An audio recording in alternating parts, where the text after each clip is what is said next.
Google should have easily won the social network war. Not only did Google have more money, experience, employees, and users, Google actually launched their first social network site in January 2004, a few weeks before Facebook launched, and long before the likes of Twitter and Instagram. In fact, Google has created many different attempts to directly compete with all of these platforms, and yet they've all failed.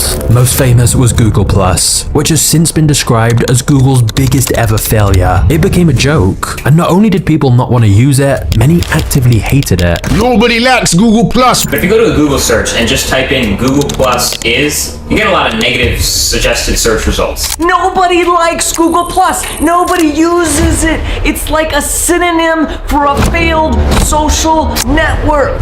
So what was the real reason Google+ failed? With the help of leaked emails and interviews, in this video, we'll explore behind the scenes of the rise and fall of Google+. Because Google is a company that has achieved such ridiculously impressive things. From organizing the internet with search, to indexing the world's books, mapping the planet, and creating countless innovative and helpful products. And yet, when it comes to building a social network to rival Facebook, Google has repeatedly failed spectacularly. Now, technically you could say YouTube is a social network, but it's obviously more of a video platform than friends connecting and sharing updates, which is why Google spent so much money trying to make Google+ work. So let's go on a journey into the inner workings of Google and find out the truth.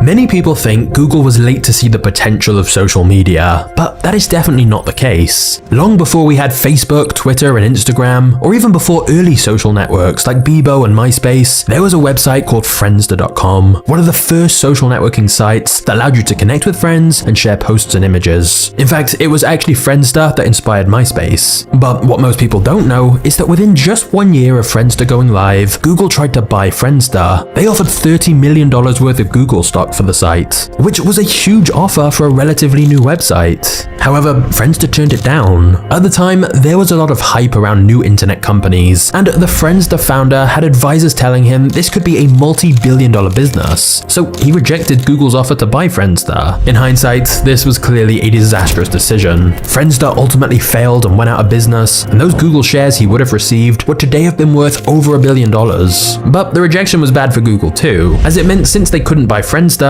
they had to start their own social network site from scratch instead. And that's exactly what they did. Orkut was the first social networking service owned and operated by Google. The website was named after its creator, a Google employee called Orkut, and I'm not even going to attempt to correctly pronounce his surname. But he was a Turkish software engineer who developed this social site as an independent project while working at Google, as Google encouraged all its employees to spend some of their work time on their own side projects. Orkut was designed to help users connect with both new and old friends, and it had many of the features we associate with social networks today, like creating your own posts, updating your status, sharing photos, and liking and commenting on what your friends shared too. What's interesting is Orkut had a small head start on Facebook, as it launched in January 2004, literally just a couple of weeks before Zuckerberg launched Facebook in February 2004, although back then it was called The Facebook. Whilst Orkut did reasonably well, its popularity mostly came in India and Brazil. In fact, in 2008, Google announced Orkut would be fully managed and operated in Brazil, since that's where most of its users were. Elsewhere, Orkut's popularity took a big hit after a serious security breach where passwords and banking info was leaked, and many lost trust in the site. Another issue was that Orkut had a relatively small team assigned to it, and so it often lagged behind in terms of new features, and they struggled to properly moderate the site. There were reports of lots of spam and abuse on the platform. And so when you combine all of this with the fact that other social media sites began popping up, like MySpace and Facebook, that users seemed to prefer, Orkut was eventually shut down completely. If you visit the website now, you'll simply see a letter written by the original founder of the site, Orkut himself. One particularly interesting line is that he says, "Our online tools should serve us, not divide us. They should protect our data, not sell it. They should give us hope, not fear and anxiety." And that's clearly a sentiment shared by many, that social media ended up taking a much darker path than people originally hoped. But still, for Google, after Orkut didn't work out, they went right back to the drawing board and very quickly launched another social network attempt. Google Friend Connect was launched in 2008 and allowed any website owner to turn their own page into a social platform. You could log in with your Google account and see which of your friends were using that same site and share comments on the website. But once again, this failed.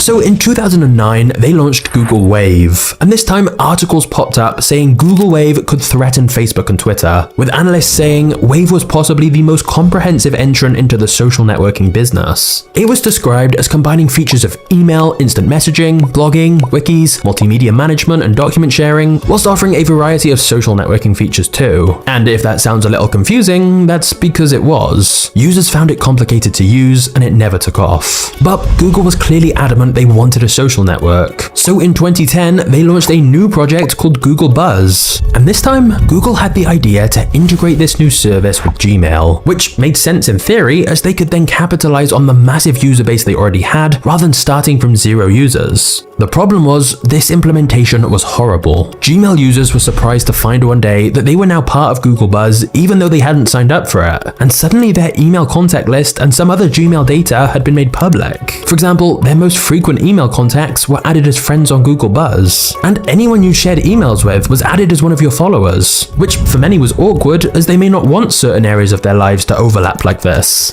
This not only resulted in many angry users, but also a class action lawsuit which Google ultimately settled for millions of dollars later in 2010. So basically, while the integration with Gmail was supposed to give Google Buzz a massive boost, it backfired completely and ended up making the whole Google Buzz service very short-lived. It was eventually pulled completely after privacy concerns and controversy around weak security. Once again, Google had failed with social networking. So after failing to buy Friendster, then launching and failing 4 separate social products, Orkut, Friend Connect, Wave, and Buzz, it was time for a new strategy. It was time for Google's biggest social network project of all.